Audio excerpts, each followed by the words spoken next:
You're listening to the Health Coach Nation podcast. My name is Hailey Rowe, and I'm a business coach for online health coaches who want to attract their ideal clients, stop feeling defeated by their never-ending to-do list, balance a healthy lifestyle with their growing business, and stop over-analyzing what everybody thinks of them so that they can confidently own their message and online presence. On this podcast, we dive deep into health information you can share with your clients, business strategy tips, and more. Let's get to it. Tonight, I wanted to talk about a very important topic, which is the one major thing you need to protect in your health coaching business if you want to thrive, if you want to survive, if you want to make more money, and if you really want to play the long game. And that is something very surprising: your energy. Duh. Because if you guys burn out and if you guys don't have enough energy for your clients and your marketing and all of those things, it's going to be really hard to be successful. And before you turn this video off, because you're like, I know, I get enough sleep, I take good care of myself, I want you to listen to these tips because I think a lot of them will be new to you as a way to protect your energy and your business, that things that you've never thought of before. And the reason why I want to talk about this is because if you really love what you do, it's very easy for your business to become your baby. It's very easy to love it and want to work with it all the time and be obsessed with it. And while that is very much a good thing to be passionate about what you're doing, you also want to sustain your business and not burn out. And so these tips are going to help you prevent that burnout, stay sane in your business, stay focused on the things that are going to bring you results instead of things that are going to make mental chatter or cause you to have limiting beliefs or things like that. So we're talking about mental energy, physical energy, all of it. And by the way, before we even move on, sorry, that's the phone in the background, but before we even move on, I just want to let you know it's okay to be obsessed with your business. It's okay to love it so much and treat it like your baby. That's a good thing. You should want to nurture your business every single day. You should be dying to work on it after you get home from your day job, things like that. That's not a bad thing. But like I said, you got to protect your energy if you want to continue, and you got to practice saying no to certain things if you want to build your business up in the right way. So let's get to the first tip, and that is having to do with protecting your mental energy in your business. And what I want to say about that is when you guys are doing things like Instagram lives or Facebook lives, mostly Instagram lives though, one thing that I've stopped doing that has really helped me clear my head and stop over analyzing and focus on actually putting out content and, doing more important things is not watching who watches my Instagram stories. I stopped doing that. And the reason is not because I care so much about who's watching and I want to know. And some people might say, you need to know that information. That's data. Like, you need to know who's your fans are. And I do think that's important. But at the same time, I notice that when I don't watch who's watching, I put out my content and I get on with my day, versus when I do look at who's watching, I procrastinate. I think, that's kind of weird. That person watched it. Should I delete it? I don't really want them to see it. And that's just the wrong way to be a business owner. That is not what you should be spending your energy and your time on. So I've stopped doing that. And another thing that I've stopped doing to protect my energy is with my email list, again, going back to protecting your mental energy, is not looking at who is subscribed or unsubscribed to your email list, meaning don't look at who unsubscribes every week, because you're going to take it personally. Like I said, if your business is like your baby and somebody unsubscribes from your list, it's easy for you to be personally offended because you're like, you don't like my child? Like, this is what I'm giving to the world and you don't like it? And it's very easy to take it personally. But as a business owner, you got to separate the emotions out of it, and you got to choose the ways that you're going to protect your energy. And for me, those are two things that are just something I do now, non-negotiable, and that's the way it is. So let's move on to another tip that has to do with mental energy first, because that's what we're talking about for now, is protecting your mental energy.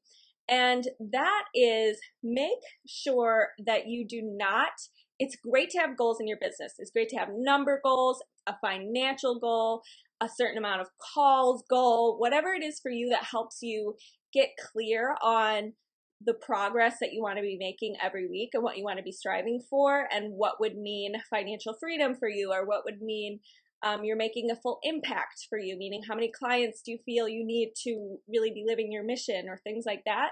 Those goals are great, and I do recommend having those goals, but I do not recommend tying your self-worth to those goals, because as an entrepreneur, there are a lot of things out of our control, and there's a lot of things that when we are working so hard on something, it's very easy to feel fully defeated if a certain outcome doesn't happen. And one of my big things that I work on with my clients is separating their self-worth from their outcomes, meaning I want them to focus on the feeling of progress and making an impact and putting themselves out there and building confidence and, getting better in their skill set, versus being like, I'm only worthy if I reach X goal this month. And most of the time, what's really cool is when they shift to focusing on the feeling and how they want to feel every day. It actually gets them out of their head and into the action. It stops them from over analyzing. It stops them from analysis paralysis of thinking they have this huge goal and they're overwhelmed and they don't know how to go about it and reach it. It instead gets them focused on today and focused on a feeling that they want to have. And it's a really great way to get yourself out of the over analyzing mode and the overwhelmed mode, and instead focused on what can I do today to feel like I am improving my skills, I'm improving my closing, I'm improving my confidence, things like that. Okay, so let's move on to the other energy tip, which is have other things in your life. Meaning, it's very easy, and I am so guilty of this. I'm obsessed with my business. I want to work on it all the time. When I'm not working on it, I'm thinking about it. When I'm not, tending to an email or working with a client or getting on a call, I feel somewhat guilty. And that's pretty normal when you're an obsessive entrepreneur type A person. But it's important to step away every once in a while and have other things in your life. Because if you get too sucked in and this is your only thing you focus on, it number one makes you stale, meaning you don't come back with creative energy every day. You start to burn out.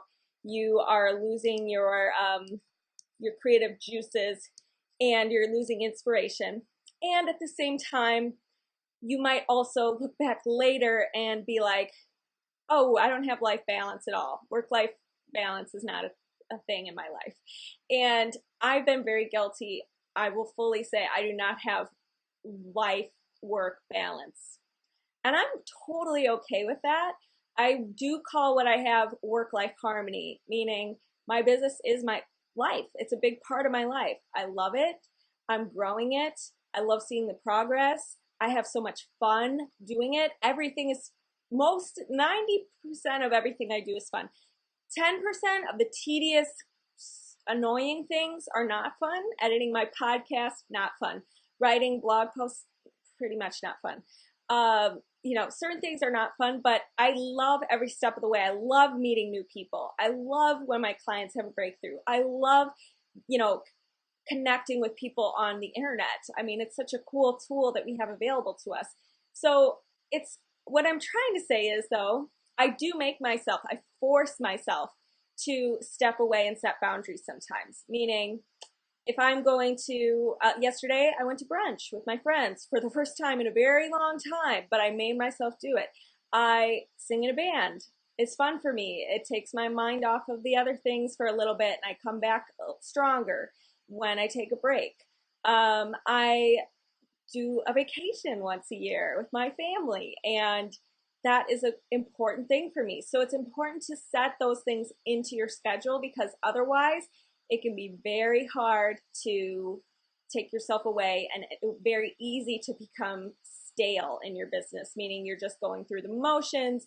You start to feel a little jaded. You start to feel a little sorry for yourself, and things like that. Listening to a lot of other entrepreneurial stories really inspires me. And one thing that I've heard a lot of these stories say, a lot of these people say, is that when you are playing the pity game and you're saying things like, I don't have time to do this. I have a family, I have a full-time job, and I do not have time, which honestly, if I had a family and I had other obligations full-time, which for a period of time I did have like 5 jobs going. Just so you guys know, on my entrepreneurial journey, I also have not always been a full-time, free-flowing entrepreneur, and I still do some side projects. I still sing in a band on the weekends and a little bit of extra stuff to just have fun, and so it's not like, but there was a time where I was doing like 5 different jobs, and they were not all full-time jobs, but it was really a lot of like switching costs, meaning my brain would have to switch from wearing one hat to another hat. And being an entrepreneur, you already have to wear like 10 hats. So for me right now in my business, I am the customer service person, I'm the coach, I'm the marketer, I'm the content writer, the copywriter, I'm the web layout designer, I'm the face person online, the campaigner, I'm the community builder. All of these things are part of your job as an entrepreneur until you get a full team. And so it's so important to free up whatever extra time you do have, that you're like watching TV or you're doing things that really don't fill your cup spiritually, mentally, physically. So that means if it's not your family, your friends, your hobby that you love, or your business, the other stuff kind of has to go, unfortunately. And it's really hard to do. Like, I love watching Real Housewives, but I took like a year off over the last year to really focus on my business, because I was like, this is not serving me in any way, shape, or form. And if I am going to recover, I'm going to at least recover or let loose with something that's kind of more spiritually fulfilling. So what I'm getting at is, when I listen to these entrepreneurs' stories, they're all saying that they had to sacrifice some stuff. And the things that you want to choose to sacrifice are the things that have the least value in your life. I don't think you need to give up your family. I don't think you need to not ever see your friends again. Those are not the things that I'm talking about. But I do think if you really want to do this while you have a full-time job and you have a lot going on, yeah, you got to get rid of like maybe going to the movies or just going to cocktail night every night. And you do have to make some sacrifices, unfortunately. So decide what's worth it to you to let go of, to create something that's going to have such a bigger, more fulfilling impact on your life, and be okay with letting that go. Free yourself up to let those things go.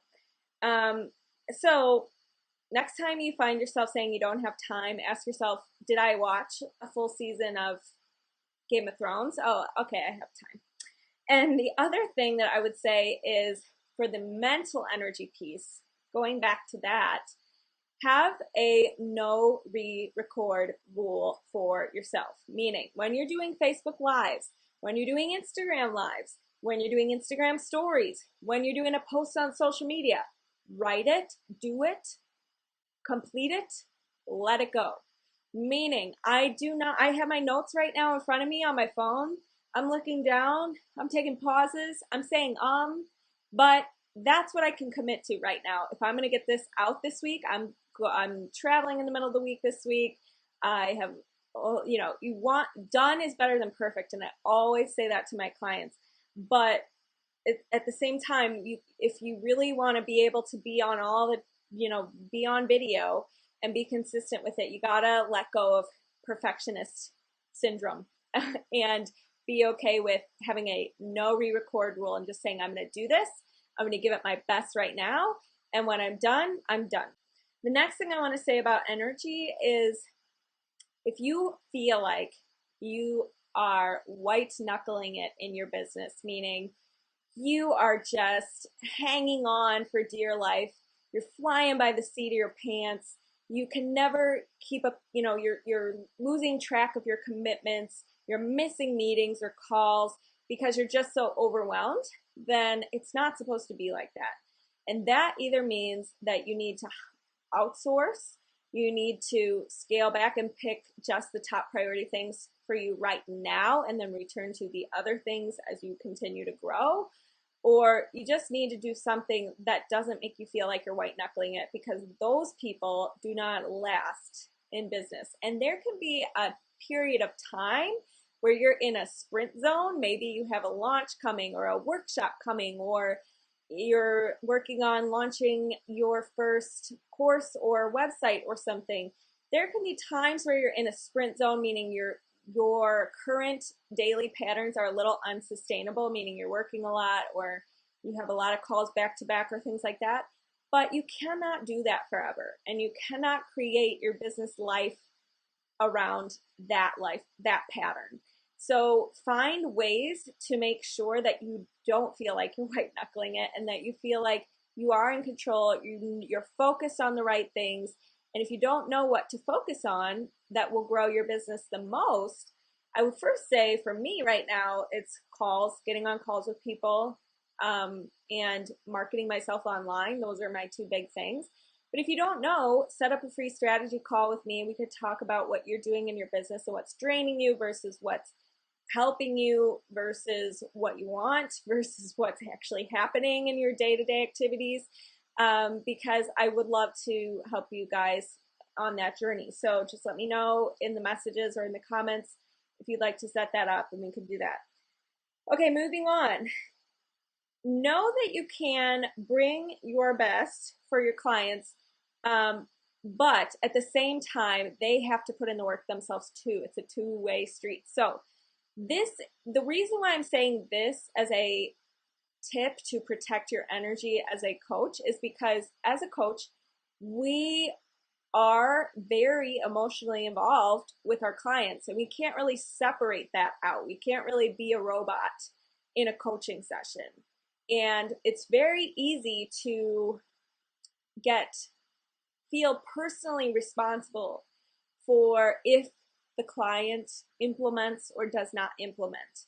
And part of our job is to motivate and guide the client to implement, but at the same time, when it comes down to you doing your part, you sharing the behavioral change tips and the ways to, the neuro-linguistic programming and the ways to help people actually create change in their life, that's all you can do. And what they decide to do at the end of the day during the week, that cannot be fully held on your shoulders. That's not your 110% responsibility. I'll give you two examples. I have some clients, most of my clients, I would say now, are amazing at implementing. They go for it. They're eager. They ask questions. They show me what they've done during the week, and it's super fun and fulfilling to see that. But before that, I had a lot of clients when I was charging less and when I was still growing my business and when I was just like working with anybody and everybody. I had some clients who really it wasn't a priority for them. And I was really I was really checking in with them. I was really trying to keep them accountable. I would send them motivational things in addition to our coaching session. And at the end of the day, they just it wasn't important to them. And it's not you cannot hold yourself energetically responsible for that at the end of the day. You have to forgive yourself. You have to focus on, doing what you can, your part. I did everything I could, but at the end of the day, it's up to them to take the steps, right? So don't feel emotionally responsible 100,000% for your clients. You do your part. You give them the tips and the tools and the guidance and the behavioral change strategies to help them change something in their life and create the transformation. And then they it's up to them to follow through, right? So when it comes to your energy, keep that in mind. Next thing that I wanted to say is give yourself so since entrepreneurship and having your own health coaching business or online business means that there's a lot of uncertainty and a lot of different directions you can go and a lot of ways to promote yourself and a lot of people to reach out to and a lot of people to answer to and all of that. One thing I wanted to share is create as much routines or rituals as you can in your morning and evening. And that goes back to the book, I think it's called the Miracle Morning.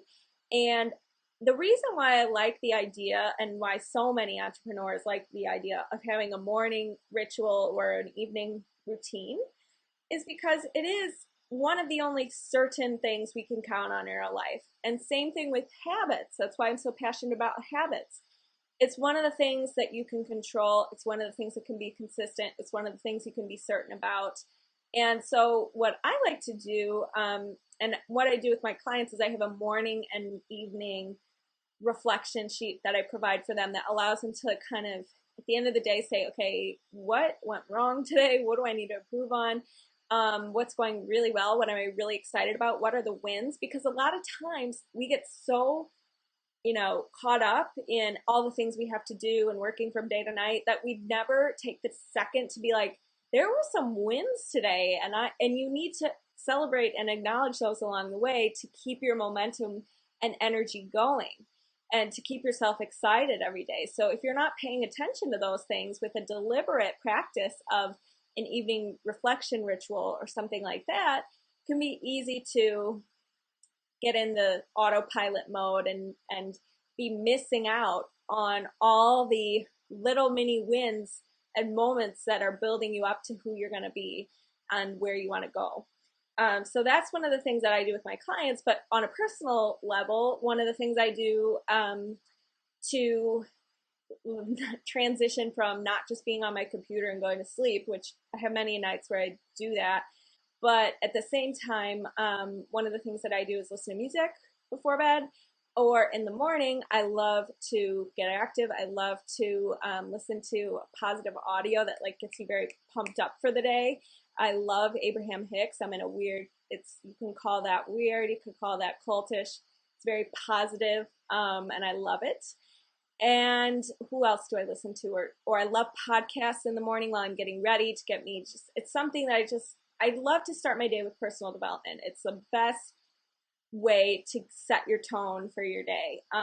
So those are some of the things that I do. And sometimes I meditate for 15 minutes in the morning as well. It's whatever I can do to just get my mind on the right vibrational track and not just go into my day on autopilot or rush into something. So giving myself that time in the morning is one of the best gifts I know I can give myself. And easing into my day is way better than rushing into my day with no intention set, with no morning journaling or no morning positivity. And you can call me weird or crazy, but I'm very much the type of person where that's probably been the biggest thing for me, to getting me towards having consistent, good days. If I start my morning right, it's really makes an impact on how I spend the rest of my day. Now, that said, you need to be flexible in that. Don't hold the belief that if you don't get your morning routine in, you're going to have a bad day. That's not what I'm saying. But try to set aside that time in the morning because it will be worth it. Moving right along. Okay, here's a big one. This one is probably one of my favorite tips I'm going to give you out of this whole video. And that is, when you are trying to protect your energy as a coach and as an entrepreneur, create, as you go, a Google folder or somewhere where you can hold a collection of things. Create a Google folder of positive reviews, emails, results you get your clients, positive feedback you get on a blog or a podcast or something, positive just messages you receive. And I save them full. And I love when I get like a down moment or like, what am I doing? Is this worth it? I just go back to that folder and I read all the things and I see all the people's faces and I just feel like, oh, that's right. Okay, that's why I'm doing this. And it reminds you of the wins and to celebrate, and I just love that. And the other thing I would do is do anything you can to track positive things or positive wins or celebratory moments. So in my phone, I keep a list of like good things that are happening this year. I already have a list of like over 125 things this year that have happened that are freaky fun coincidences, that are cool, that are things that I really enjoy right now. It's kind of an appreciation list. And it's the same thing as if you do a gratitude practice, you write down, what you're grateful for in the morning, or you do the 5-minute journal app on your phone. It's something that I just love, and I would highly recommend doing anything you can to keep yourself in a positive zone by just tracking all the good stuff in your life. As you can see, all these tips require you being deliberate about protecting your energy and being positive. So I hope that these tips help you. And I also wanted to share one more with you, and that is, if you're an entrepreneur and you are or a health coach and you work late at night on your computer, get yourself some blue blocking glasses. And these are really ugly, but I wear them by myself, and they block blue light from my eyes, from my computer screen and my phone, so that my body makes melatonin and that I can sleep at night. Because if you have these bright lights on your phone without these glasses, your body turns off your melatonin production because it thinks it's daytime, and then you find it's hard to get deep sleep, it's hard to fall asleep, it's hard to stay asleep because your body thinks and your brain thinks it's daytime. So this is just my last tip for energy and working late at night and having your eyes on your computer all day and not wanting to strain them, something that I really love. I'm going to just be a dork and wear my glasses now, and I'll talk to you guys soon. Thank you so much for watching. Want to hear more shows? Don't forget to subscribe and leave a review on iTunes. Get your free habits guide at HaileyRowe.com, and remember that any advice given on the show does not substitute for medical advice from your healthcare professional. Talk to you guys soon.